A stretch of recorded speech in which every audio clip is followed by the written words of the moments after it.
What's happening, guys? James Blonde here with MMOHuts.com with a first look at one of the most anticipated games for nearly 3 years now, and that's ArcheAge, which is developed by XL Games and is being published in the West by Tryon Worlds. Now, if you didn't know this already, because a lot of you guys have been looking forward to this game just like I have, ArcheAge is a massive open-world sandbox fantasy-style MMORPG with a free-to-play model alongside a Patron subscription option that grants you just a little bit more in the game, kind of like the way Rift is set up. So the first closed beta event just ended, and we had a massive amount of closed beta keys given away from our giveaway section, and it seems like they plan to have multiple closed beta events and then end up going to open beta because the game is actually set to launch before the end of 2014, just so you know. Hopefully sooner rather than later.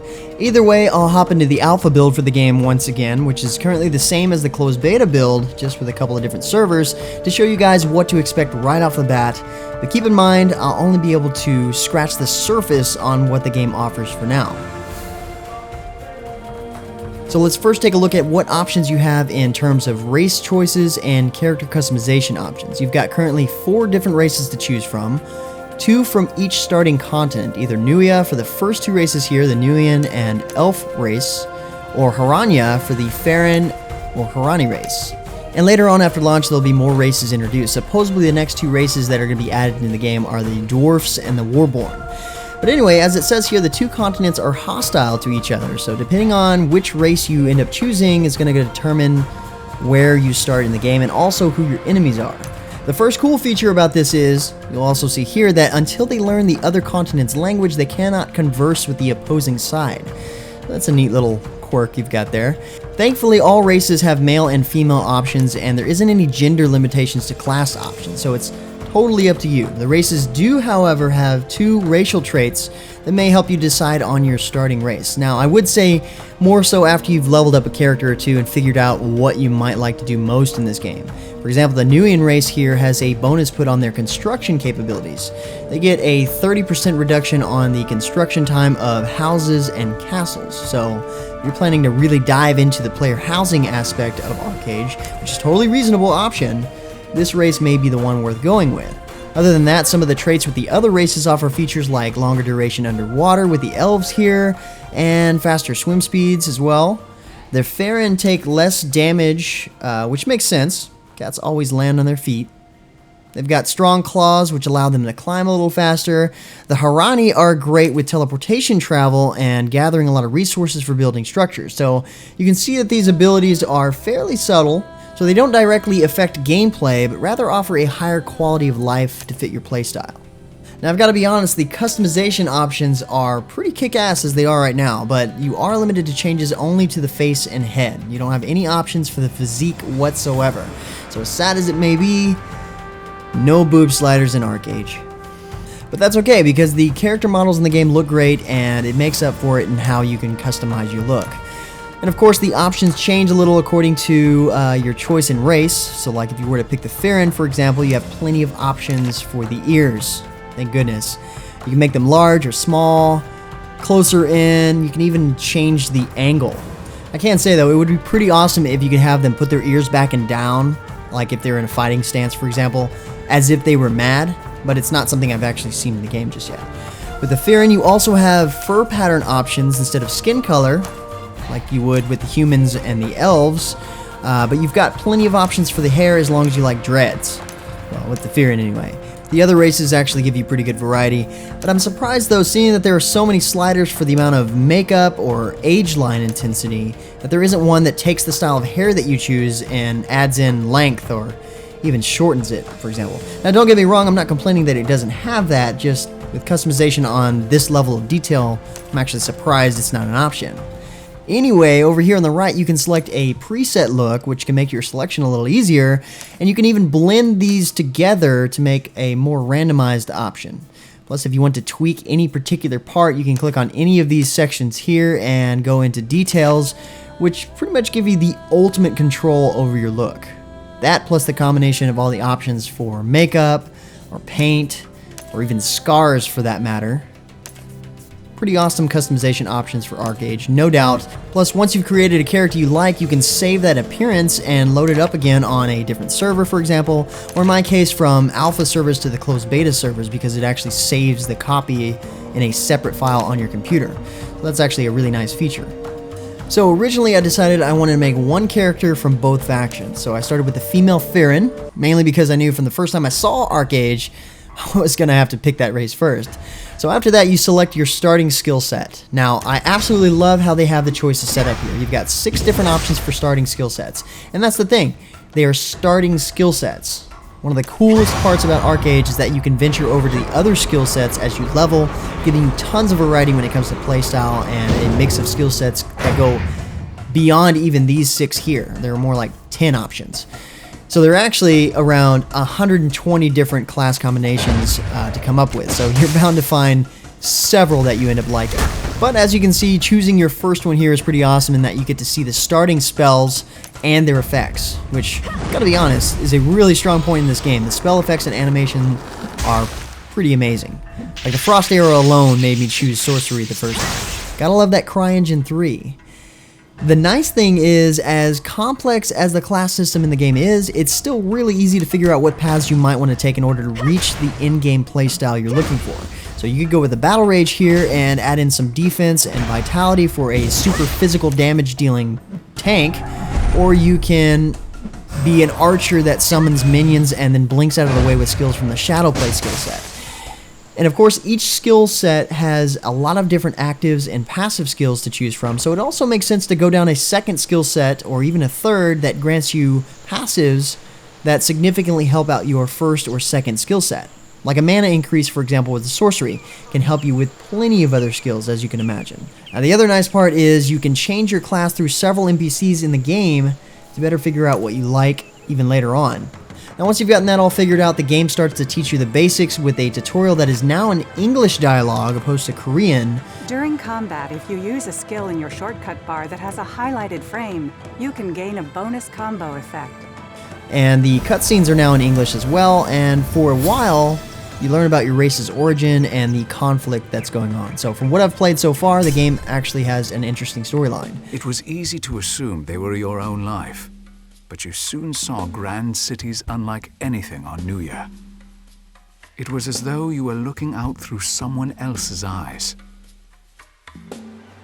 Now, the controls in the game are actually very traditional, using your left click to rotate the camera and holding down right click in order to rotate your character. Plus, you've got all of your abilities on 1 through the equals key, but you can also macro out what you want to other keys if need be. It's actually built into the game.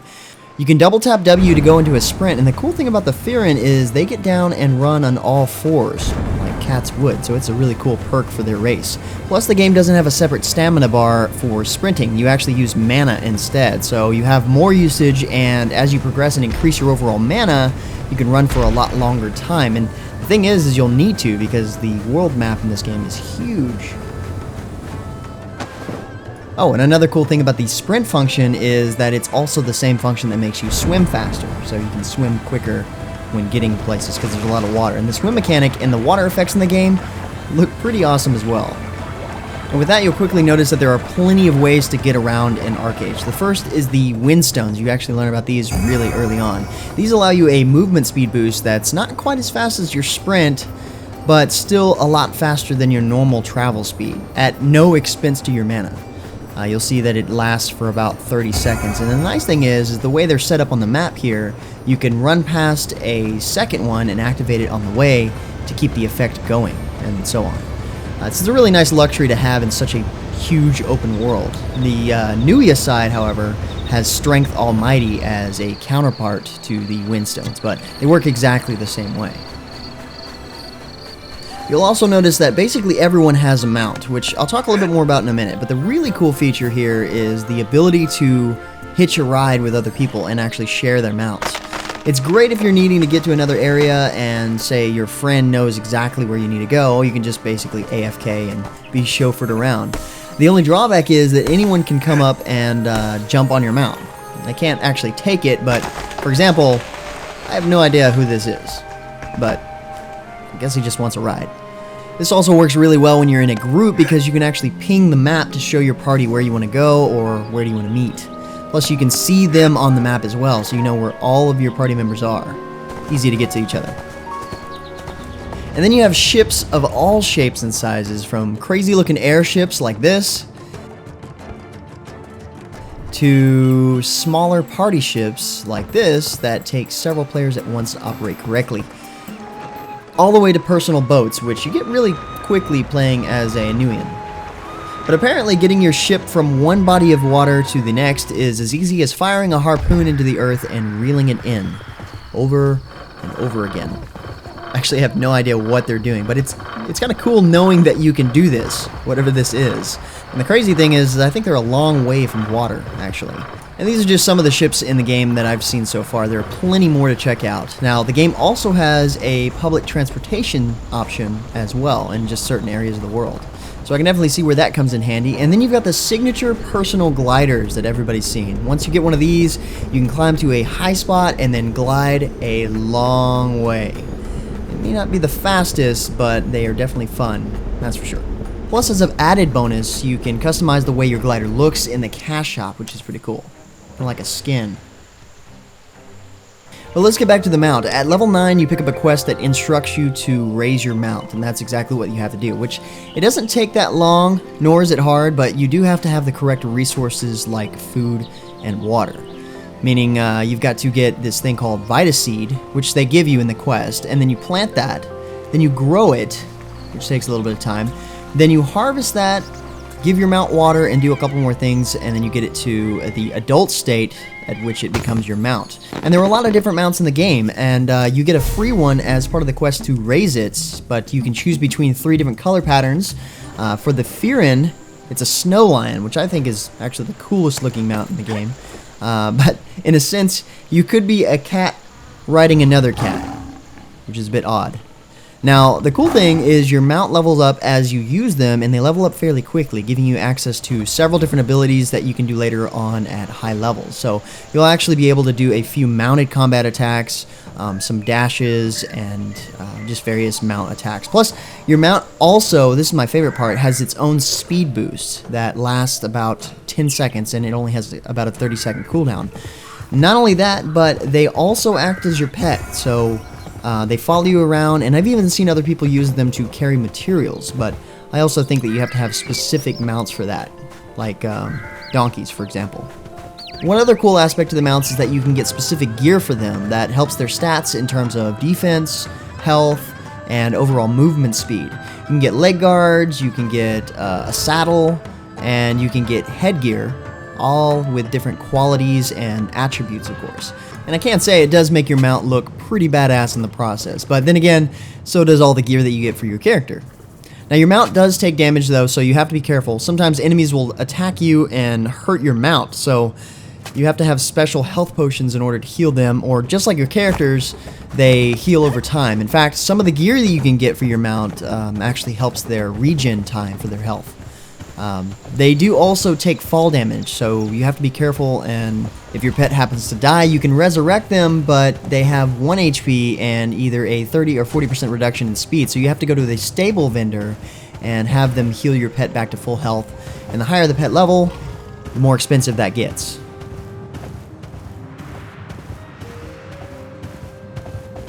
So let's talk a little bit about the combat system in the game. It is in fact a tab targeting type system, not so much action style. However, like I mentioned before, the skill animations and effects are done really well, and there are a lot of things that make the combat really fun, regardless of it not being action based. Now, the combat system in this game is mainly about the customizable combos and strategies using your abilities, which is honestly really easy to use. You learn skills pretty quickly right off the bat, and you learn a few of them at a time. So by level 10 or so, you've got 5 skills other than your basics, plus a passive or 2. And as you continue to level, the game notifies you as to which skills rank up and become stronger, and they do so automatically, so you never have to go back and upgrade them manually, which is nice.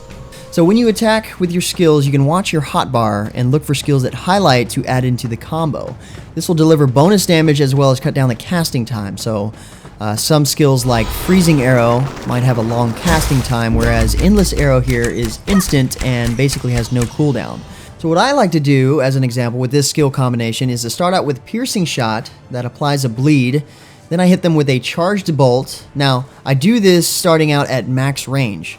Then I use Endless Arrow a few times, or at least until they close the gap for me to use Overwhelm and Rapid Strike, which are my melee attacks. Then I repeat the process if necessary, but otherwise, this works pretty well. There are plenty of different combinations like I was mentioning earlier, but the combat never gets boring in my opinion.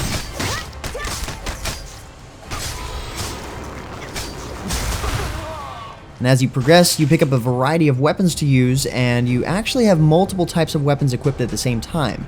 Like you might have a one-handed sword with a shield as well as a bow. And on top of that, you have an instrument equipped as well that will speed up your health and mana regen when played. Higher quality instruments, of course, give you better regen speeds. And I would say questing in the game doesn't get boring quick either. Of course, you still have the go kill 5 or 10 enemies and then go talk to this NPC, quests like that, but that's another thing, is the mobs you face also have slightly different AIs. Some mobs are more aggressive than others, and some will cause other enemies to aggro as well. And you can actually get overwhelmed pretty easily in this game. So the game is actually challenging, and it seems like the AI it varies according to the mobs. The other quests are pretty unique. Like this one here has you help with the construction of a home, which of course player housing is a huge part of the game, as well as take a look at a model home showing you that this is basically what you can have in this game. And likewise, it's also really cool that nearly every little thing in this game is interactive. So whether it's a stool or a campfire or lantern or whatever it may be, it makes it that much more immersive to play. And I've got to admit the questing interface is set up absolutely perfect. You've got these arrow indicators around your character that show what direction and also how close your various quests are. So when taking a look at the cash shop, it's based around cosmetic items only, so there's nothing here that's pay to win. You don't even have to buy inventory expansions, which is really nice. The only thing is the game runs on a labor point system, so you earn labor points as you play the game, and you recover 1 point every 5 minutes when you're in-game. As far as I can tell, I'm actually a premium status player, so mine is a bit different, but I'll get to that part in a second. But everything you do in the game requires labor points, almost like a form of currency. So you'll notice if you mine some ore, you use labor points. If you harvest a plant, you use labor points. If you open a coin purse to get gold, something that the enemies drop, you use labor points. Now, ArcheAge is really about the late game materials, so like building your house, your ship, and crafting just about anything. Oh, and farming too, can't forget that. So as you progress later on in the game, the things that you do, like these things I just mentioned, cost more and more labor points. So even though you generate labor points building your house or ship later on, it may take you forever due to the fact that you may be waiting on your labor points to regenerate. This can be a real big problem if you're a non-premium member, which they refer to as Patron status. This grants you in-game boosts like improved labor regen of 10 points per 5 minutes while in-game. And then they also have this bonus of 5 per 5 minutes when you're logged off. You're not even in-game. Basically eliminating the problem that I just mentioned. It gets you experience bonuses and the ability to own a house or farm. So, yeah, you can't even own a house or land unless you have patron status. So, the non-premium labor point recovery won't affect the house part, but it might actually make it hard to do other things without that limitation. But at the same time, for those who want to play the game for free, it still has a boatload of stuff to offer. Now the Patron system works a lot like Rift for those of you who are familiar with that. So I can say if you're really wanting to get into ArcheAge, the Patron system is probably the way to go. It is a monthly subscription option, but you get a lot of bonuses. Anyway guys, hopefully that gives you a nice introduction to ArcheAge. There is so much to do in this game, and I feel that it really is the ultimate sandbox MMO. Finally, we have an awesome MMORPG that is built on the CryEngine 3 with DirectX 11 capabilities. Thank goodness. I mean, this game is badass. There's no lesser way for me to say that. I'll definitely be playing more for sure, and hopefully soon I'll be able to see you guys in the game, as they recently announced the second closed beta weekend for July 30th through August 4th. So definitely keep an eye out for our second closed beta giveaway at MMOHuts.com, and for more information, be sure to check out the ArcheAge game profile at MMOHuts.com. Otherwise, thanks for watching, and until next time, guys, that's going to be it for me. I'm James Blonde. See you out there, gamers.